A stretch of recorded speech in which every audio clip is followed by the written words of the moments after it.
this project has also opened doors to meeting many other people that are instrumental people in my life now. You know, John Paul Selwood, Brittany Brimhall, Christopher Warren from AGD, again, Christy Marks, and so many artists and designers. So the people are definitely really important to me.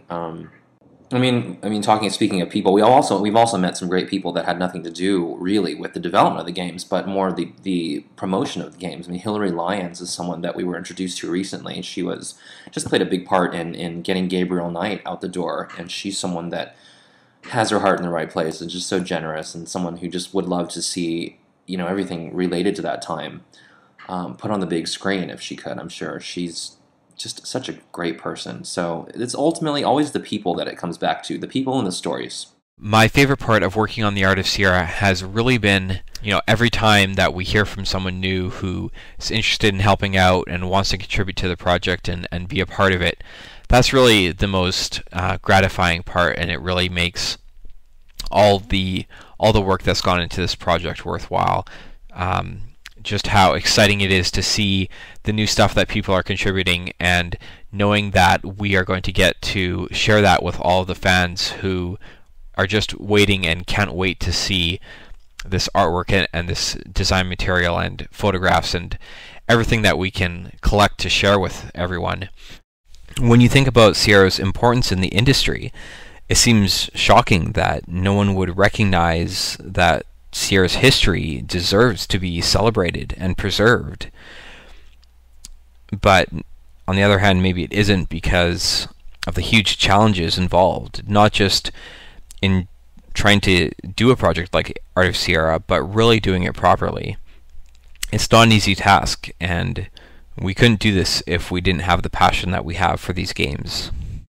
There have been so many nights, you know, just staring at beautiful artwork, and then there's nights that we get really tired and we get so much we get so much flack for doing what we do, or people who don't trust in the project, or who think this is just a fan project. And I said this before in a post on our fan page, but, you know, ultimately the best part of this project for Brandon and both of us has been the moment that we get stressed out, or the moment that we get, how do I say this, but the moment we feel like we can't do it, that it's too big, or that it's too large, or it's too huge of a project.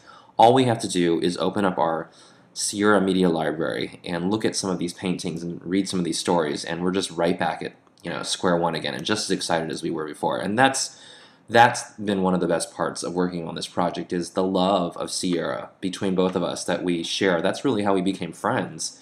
And you know, that's one of my greatest memories, is the multiple times that has happened over the 10 years. If you can imagine how many times we've wanted to pull each other's hair out, or, I don't know, man, you know, like yell at publishers or yell at, you know, whoever.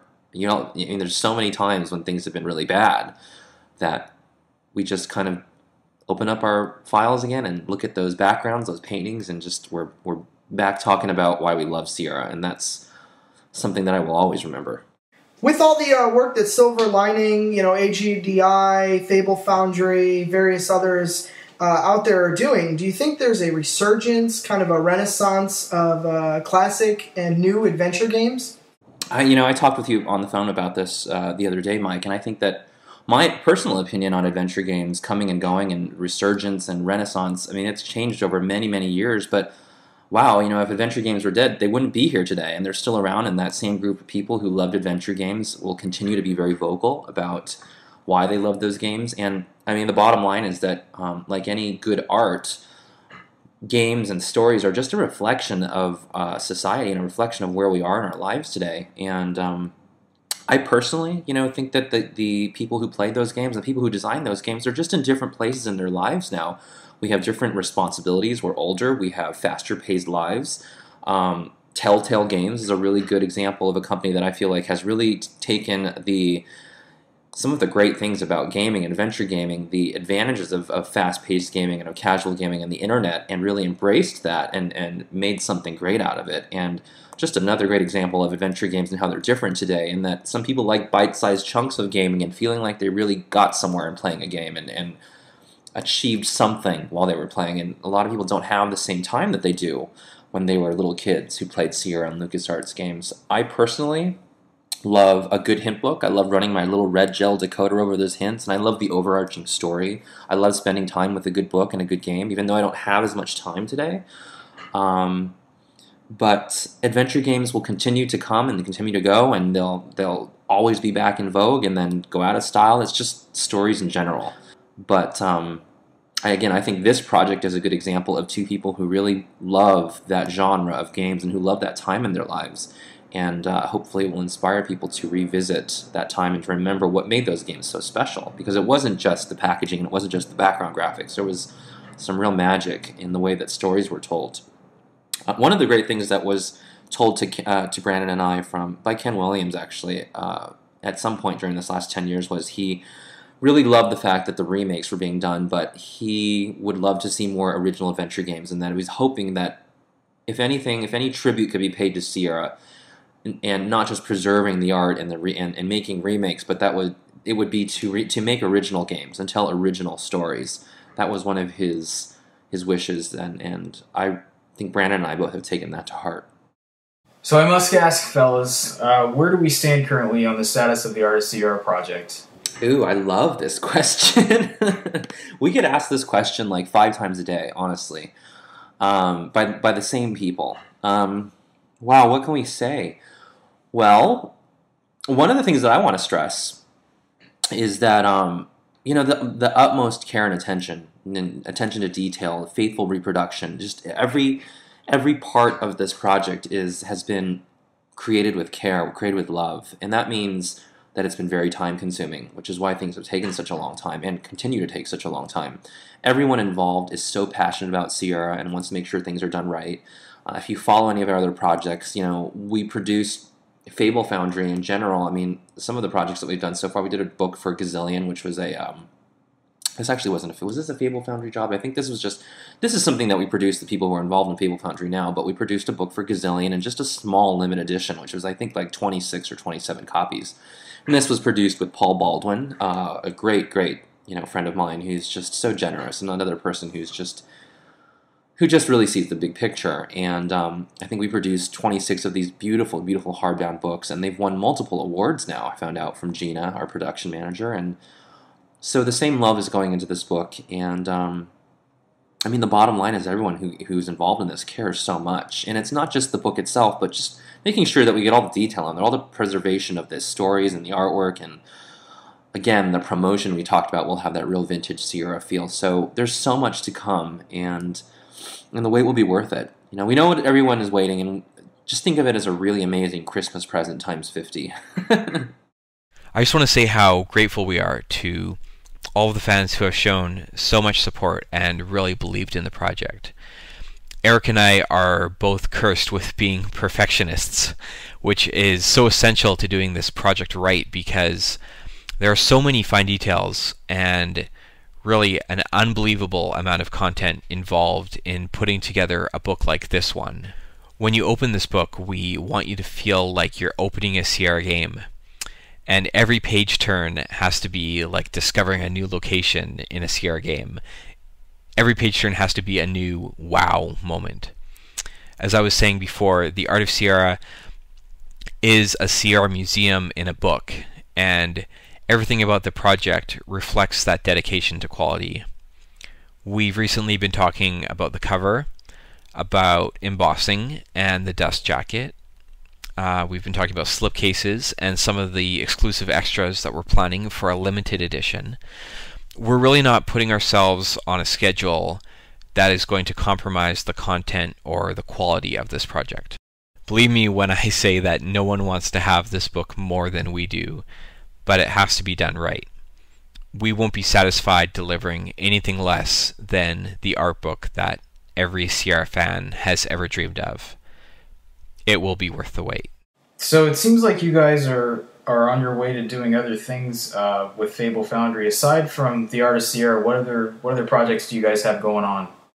I like this question. So, I can talk about Fable Foundry all day. So we go to a lot of conventions. We're doing Monsterpalooza. We do a lot of shows every year, and you can find those out by joining the Fable Foundry fan page on Facebook, which we just launched. and really any of our brands, Nightmare Gloves, Wear Pups, Art of Sierra, we constantly update our fan pages with information about shows that we're doing. I work on the Nightmare on Elm Street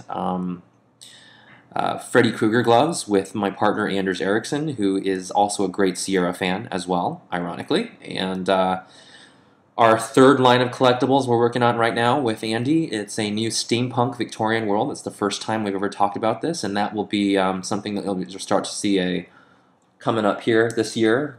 And Asia Eriksson, who's just this ultimately talented sculptress and just a great person in general. I love Asia so much. She's such a talented artist. She produces these little werewolf collectible dolls werewolf baby dolls, and we're actually going to be premiering the rest of these creatures in her line, which is just so amazing to see this artist find her passion and her zest for life in the first thing that she's ever done. And I mean, these are real beautiful, beautiful sculpts, and that's another project that we are getting off the ground. And then we're working on 2 adventure games. Brandon's writing a game called Part World, and I've been working on a game for the last 3 or 4 years called Lady of the Manor, which is a Corpse Bride style visually adventure game, kind of in the vein of Day of the Tentacle. And we have a book coming out that's a grim fairy tale book, an adult fairy tale book with a foreword by Robert Englund by Freddy Krueger. We've got a lot of stuff planned in addition to Art of Sierra, so you'll want to definitely keep your eye on the fan pages on Facebook and on our website. Wow, Lady of the Manor sounds really intriguing. Can you tell us a little bit more about it? Wow, well, Lady of the Manor is a tale that I've been wanting to tell for a really long time, and I guess you could say that it's taken a long time because it's also the story.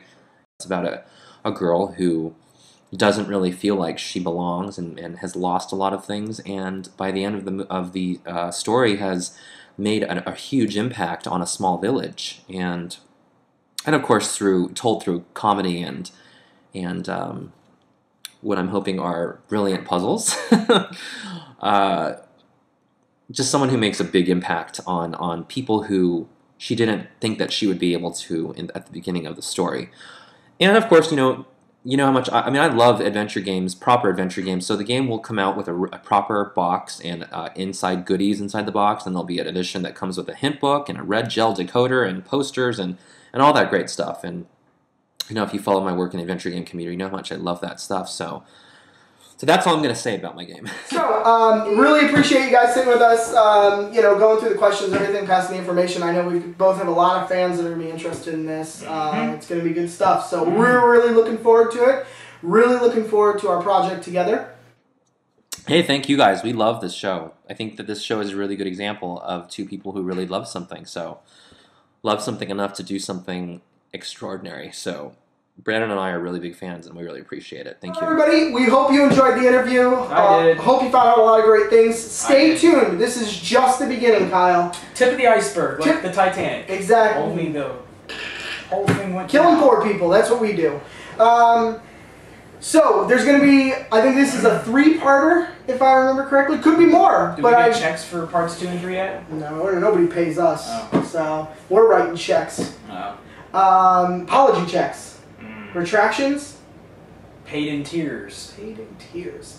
So, there will be some more information coming out. We're going to have an unboxing of some fantastic Art of the Sierra memorabilia, some collectible items and stuff. We're also going to be doing a few games that are going to be tied in with the Art of the Sierra project. Is this stuff not available in stores? Hell no, it's not available in the store. Exclusive to youcan'tbeseriouslly.com. So make sure you keep checking back if you want to see these goods. Stay tuned. More information coming down about Art of Sierra. You Can't Be Seriously. Fantastic global conglomerate. That's not a word. Conglomerate? No, that's not a Did word. I make that up? Conglomerate is a word. Oh, fantastic global conglomerate. Conglomerate. I like saying that word. Conglomerate. Kumquat. Kumquat? What was the other word we like to say? Word.